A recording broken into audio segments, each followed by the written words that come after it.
Depends on by which clock you go by. Oh, hey, good afternoon.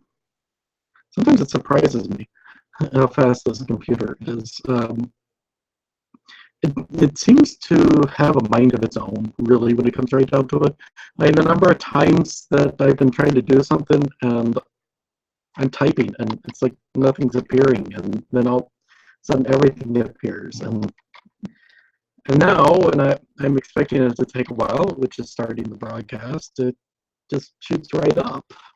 But anyhow, let's go ahead and get started. Let's begin with a bit of prayer. Gracious Heavenly Father, we ask that you would open up our hearts and minds and pour in your wisdom through your Spirit, that we may be enlivened by the words that you give to us and live wise lives of faith. In your Son's name we pray. Amen. Just a couple bookkeeping things.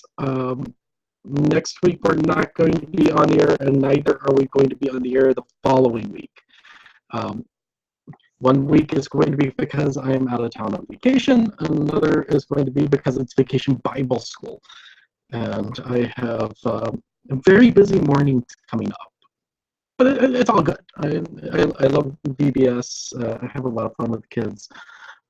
It just means things like the Bible study on Wednesday afternoon don't get to happen. Simply because I can't be in two places at once. I haven't quite figured that trick out yet, but oh well. I'm not Jesus. I don't think I ever will. All right, so we're going to be picking up where we left off, which makes a lot of sense, because, it wouldn't make sense for us to pick up back at the beginning, since we've already been there. Been one of those weeks, so my humor is probably going to be weird today. But anyhow, so we're going to pick up in Proverbs 10, verse 6, for today. As soon as I can get us over there. There we go. Such a pretty slide. Busy, isn't it? Yeah, my business communications professor would scream at the idea of this slide here. But it was the best I could do. I didn't really want to split it over 2 slides. So here we go. Blessed are blessings are on the head of the righteous, but the mouth of the wicked conceals violence. The memory of the righteous is a blessing, but the name of the wicked will rot. The wise of heart will receive commandments, but a babbling fool will come to ruin.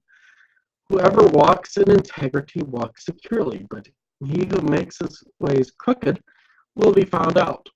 Whoever winks the eye causes trouble, and a babbling fool will come to ruin. The mouth of the righteous is a fountain of life, but the mouth of the wicked conceals violence. Hatred stirs up strife, but love covers all offenses. On the lips of him who has understanding, wisdom is found, but a rod is for the back of him who lacks sense. The wise lay up knowledge, but the mouth of a fool brings ruin near. A rich man's wealth is his strong city. The poverty of the poor is their ruin. The wage of the righteous leads to life, and the gain of the wicked to sin. Whoever heeds instruction is on the path to life, but he who rejects reproof leads others astray. The one who conceals hatred has lying lips, and whoever utters slander is a fool. When words are many, transgression is not lacking, but whoever restrains his lips is prudent. The tongue of the righteous is choice silver, the heart of the wicked is of little worth. The lips of the righteous feed many, but fools die for lack of sense. The blessing of the Lord makes rich, and he adds no sorrow with it. Doing wrong is like a joke to a fool, but wisdom is pleasure to a man of understanding. That was a mouthful. And so Proverbs 10, 6 through 23 is largely touches on the use of the mouth and the words that we speak. So we hear a lot in this section. Pardon me. This is if I get it for staying up late watching YouTube videos. Anyhow, these proverbs, they touch on the blessing and curse of our words. It can, and so we have all these different things. In fact, I think there's like 3 verses that don't actually touch on words or mouth. And so, and even then, they still touch on ways that dissension is brought out. And that's actually one of the focuses here, is as you'll see how wisdom is marked by, oops, I forgot to do it again, is marked by blessing.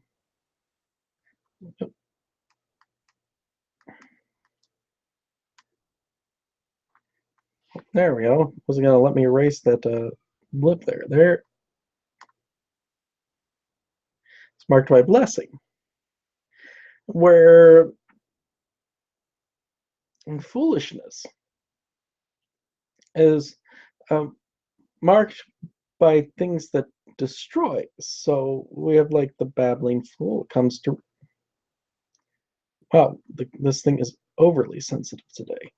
So they'll come to ruin. They'll come to rot. They'll bring violence. While the wise are a blessing. They bring peace, security. So we have this contrast of death and life, basically, on the basis of words, and which kind of runs contrary, I think, to popular thought. Because I'm sure you've all heard the poem that goes along the lines of sticks and stones may break my bones, but words will never hurt me. Honestly, there's more truth in that song by Cher. I don't know if anybody remembers it but me. If I could turn back time. And she has that line, words can wound sometimes. And that is very true. Words can be very wounding. In fact, words can actually leave wounds that deeper than any knife or axe could ever, or gun could provide. Wounds heal, words fester. Yeah, there's the saying that there's wounds heal, words fester. Yeah, they can create a festering wound. As a pastor, I see people dealing with that. Kind of lose count, but and just seeing the fallout from just even a ill thought out word where you didn't actually mean harm, and it causes deep wounds, sometimes irreparable wounds. And that's actually one of the toughest parts, I think, about being a pastor is having to watch what you say, because you could end up inadvertently hurt somebody, and something you want to be watching for, because the pastors are in a profession where they're going to say things that are going to hurt, that they have to say. And when we speak the word of law, that law it's going to hurt, usually, because that's what the law does. You could think in some ways, you could think of the law in terms of the scalpel or sharp, pointy stick the doctor uses to puncture a festering wound. It is meant for our good. And even as Paul says that the law kills, he still says the law is good. The reason the law is good is because it is meant for our good. it's meant to break our hearts so that we can see our own sin for what it is. So I think in a real sense, it is appropriate to think of it in terms of that scalpel that pierces the festering wound to clear out the infection that's killing us. Or in the case of sin, that's already left us dead. So that we can be brought to life. And be in a place where you have to speak those things, and you know that hurt can happen through that. You really double time on watching what you actually say. And I'll admit I'm not the best at it. So I have unfortunately gotten to see the truth, even in my own life, with how Proverbs here plays out, where just an ill-spoken word creates all sorts of harm. I mean, so we could see this in our society. I mean, honestly, the world's basically just become one giant comment section. If you've, I highly recommend never reading the comment section on a news article on any of the major news distributors. If you ever, you will lose all hope in humanity. Even Facebook and Twitter and whatnot can just basically cause you to lose hope in humanity with the things people will say. And so we can actually witness firsthand how words cause the things that Proverbs is talking about, the violence, the strife, the ruin and the rot. And I just turn on the news for about 5 minutes and you can watch everybody tear apart. Honestly, it's just kind of downright depressing. And honestly, a little bit overwhelming. I mean, even I feel it now. Well, that song sure could use a little good news today. What? Remember that song sure could use a little good news today? I forget who did it. I'm afraid I don't know that song. The song was sure could use some good news today. What's the line in the song? Okay. Yeah, sometimes, yeah, honestly. But anyhow, on the other hand, those who are walking integrity, who are speaking well, who are speaking wisely, they speak words that give life.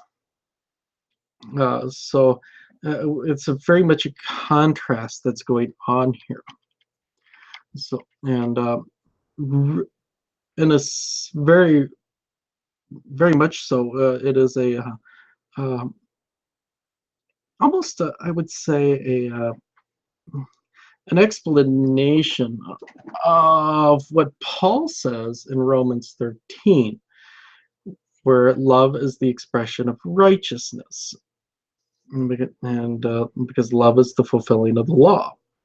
The wise man is going to live according to the law, because that's what the faithful are to do. And so as the faithful live by the law, they should be speaking words that bring about healing and peace, that don't stir people up. And honestly, I will say personally, that is one of the reasons I just when I get on to social media, sometimes I just want to scream, I'm not affiliated with you anymore, because the words that are being said in the realm of politics have become words of hate, words of foolishness. And what makes it worse is I see people who think they're on a righteous crusade and they're saying these things, and it's not helping. But so essentially what it boils down to is foolishness destroys, wisdom builds. And accordingly, our words should build also. We shouldn't be wounding with our words. We shouldn't be striking people down with our tongues. We'll leave that to Jesus. He's got a sword for a tongue. At least according to the Revelation. But that, of course, is the imagery of him being judge. No, I don't think Jesus, when we see him, is going to lash out with a sword tongue.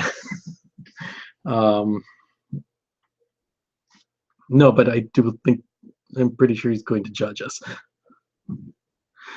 So anyhow, words are a reflection of wisdom or foolishness. One gives life, one gives destruction. Wisdom gives life, foolishness brings destruction. All right, so moving onwards. Proverbs 24 through 32. What the wicked dreads will come upon him, but the desire of the righteous will be granted. When the tempest passes, the wicked is no more, but the righteous is established forever. Like vinegar to the teeth and smoke to the eyes, so is the sluggard to those who send him. And the fear of the Lord prolongs life, but the years of the wicked will be short. And the hope of the righteous brings joy, but the expectation of the wicked will perish. Now, the way of the Lord is a stronghold to the blameless, but destruction to evildoers. The righteous will never be removed, but the wicked will not dwell in the land. The mouth of the righteous brings forth wisdom, but the perverse tongue will be cut off. The lips of the righteous know what is acceptable, but the mouth of the wicked, what is perverse. All right, so we have this section here. It's basically a comparison of righteousness and wickedness. But this is also eschatological. Oops, does not look like an E.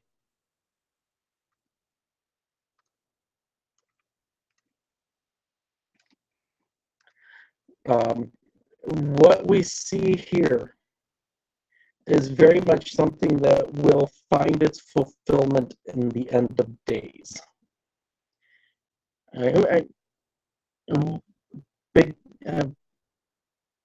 Because this, and the reason I'm saying this is because it speaks of an ultimate judgment. Because what the wicked dreads is coming to judgment. Or we'll just go like this. Being caught.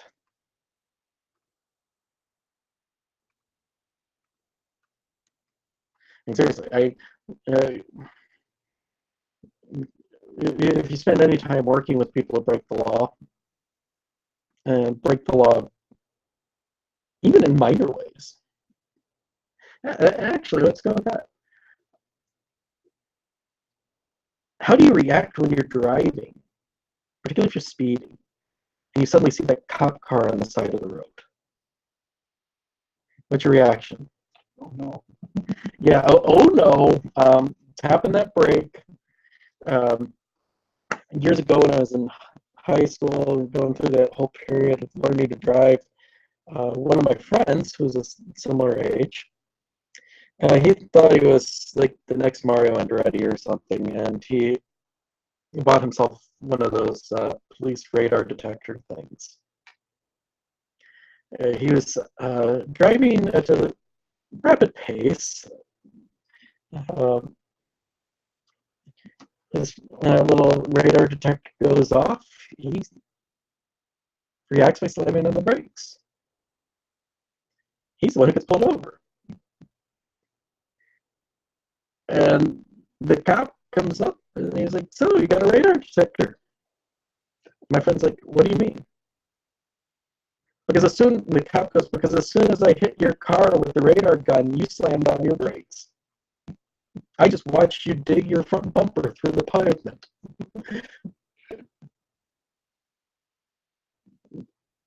We react in fear. we react in fear of being caught.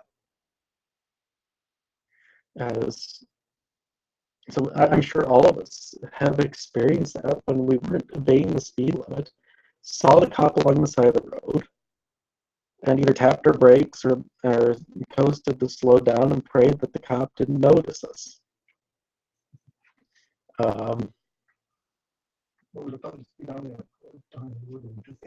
Yeah, I generally try to keep to the speed limit, and today coming down a hill, I was just kind of letting it coast, and right down at the bottom, there's a cop sitting right there. I looked down, whoa, my speed went higher than I was expecting it to, so I'm tapping the brakes to slow down as I'm coming down the hill. And even not intending to, I ended over the speed limit. And saw the cop, and I'm hoping I don't get caught. So I was like, doggone it. And the one moment I'm not paying as close attention as I need to is that it's where he's there. The sad part is I know the guy's there all the time. Mm-hmm. Because it's a common place for the cops to sit out. You might get well, generally it's a hill, but I guess we don't have to go over the top of it. He's at the top of the hill. Dang, he didn't get me every time. Mm-hmm. It wasn't that it was speeding, it was just that it was forced to go up because it was the hill. Yep.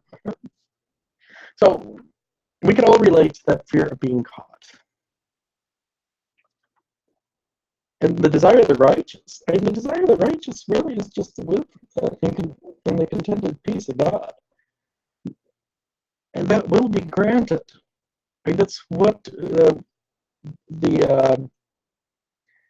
heavenly interludes of Revelation are about, is to show the granting of that. The restoration and peace that comes through the victory of the Lamb.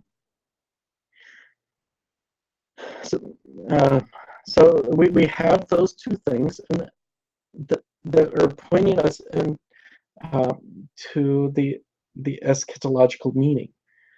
That these things will be ultimately realized at the end of days.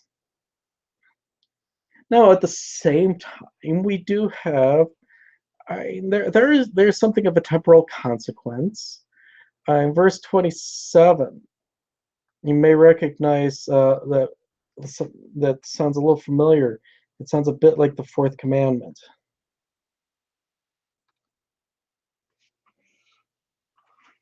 Whoops. I hate that menu. I'm going to have to figure out a way to turn that off. The fourth commandment, where it is honor your father and mother, that you may live long in the land. I can remember teaching my confirmation class, and the kids are, what in the world does it mean that you may live long in the land? And I half jokingly, I just responded, if you honor your father and your mother, you will give them no reason to kill you.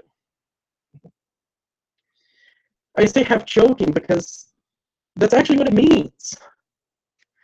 The fourth commandment, honor your father and mother, is the basis of all authority on earth in the civil realm. Luther reflects this in the meaning that he gives for the fourth commandment, where he talks about to honor our father and mother and all earthly authorities. And the earthly authorities, as Paul points out in chapter 12 of Romans, carries the sword for the purpose of executing judgment. He didn't pick the sword because it sounds cool. He picked the sword because it was the means of execution, particularly for a Roman citizen. I know most people are familiar with crucifixion because of Jesus. The crucifixion was not a punishment that was used by against those who were legally Roman citizens. It was deemed too cruel of a punishment for them. So the appropriate way to punish a Roman citizen was through the cleanness of a sword to the neck. they would just chop your head off. In fact, it is believed that is how Paul was martyred, is that he was beheaded by Caesar. Well, Caesar's command. But anyhow, so the fear of the Lord prolongs life. The fear of the Lord, obeying his commandments, gives him no reason to kill you. I know that catches people off guard, but really, the one to fear is God, because he is the one who ultimately is the judge. He's also the jury, and he is also the executioner. And I know most people, when Jesus says, fear the one who can destroy the soul, they think he's meaning Satan. Satan cannot destroy the soul. That is God. God alone has the power to destroy the soul. See, Satan does not have that power, because he himself is going to be put into that place of punishment also, as his punishment. So, basically, fear of the Lord prolongs life. I mean, that goes with fourth commandment. It basically says, look, if you obey the law, there's no reason to kill you. And that's Paul's point when we get to Romans 12. If you obey your civil authorities, is it 12 or is it 13? I always get those chapters mixed up. If you obey your civil authorities, you'll give them no reason to kill you. You will have nothing to fear. So do what you're supposed to. And that's kind of the point here again. Do what you're supposed to do. Live that life by faith.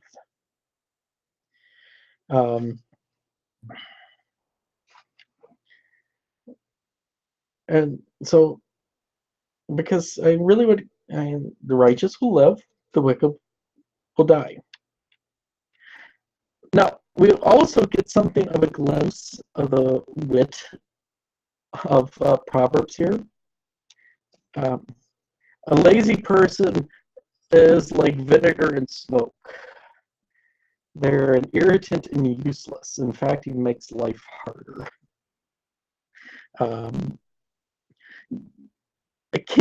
Honestly, sometimes it seems like Proverbs is a bit snarky. It's probably just my humanness coming into things, and I can be a bit of a snarky person myself. But really, that's the point of the passage, though. Vinegar and smoke. Vinegar, as a mild acid, is going to irritate a sensitive part of your body. So your mouth, which is full of nerves and can be quite sensitive, as those of you who have ever used Listerine can tell you, putting an acid into your mouth is going to burn. Vinegar is an acid. It's a mild acid, to be sure, but it is an acid. It's going to burn to an extent. Is it going to cause life-threatening burns? Not really. In fact, people actually drink vinegar, which to me is like weird. And I like vinegar for cleaning stuff. It makes a great air freshener, by the way, once its own smell goes away. It's also great for getting hard water stains off of things. Use it all the time in our shower and such, because we have the hard water here. Use it to clean my fish tanks. And it pulls the stuff right off. But not so good in the mouth. And smoke. Smoke irritates the eyes. Those of you who've ever done a barbecue or a bonfire or been out camping, you know how irritating it can be to have the smoke in your face from the fire. And on top of that, it makes life harder because, well, if you got smoke in your eyes, what is going to happen? You can't see. And so we get this thing that the lazy person, they're not only an irritant, not only are they useless, they just make life harder. And that lazy person, or the sluggard, as the ESV puts it, takes the role of the foolish, the unwise, the unrighteous. The unwise, the unrighteous, they are an irritant, they are useless, and they make things harder. I mean, seriously, how many of you have ever thought that the world would be a lot easier if there just weren't people in it? When do you say that? Do you say that when you're happy about people? No, you say that when people are doing things that irritate the dickens out of you. When you're kind of tired of dealing with all their drama. So that's the kind of idea that it's getting across.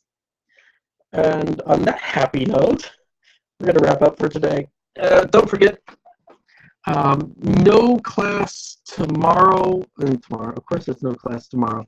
No class next week or the following week. We'll be back in, I guess, 3 weeks. Yeah, I got to make sure because my summer schedule from here on out gets very interesting. So, but anyhow, blessings to all of you. Don't forget to like, subscribe, ask questions. I'm happy to answer them. And we'll see you in a few weeks.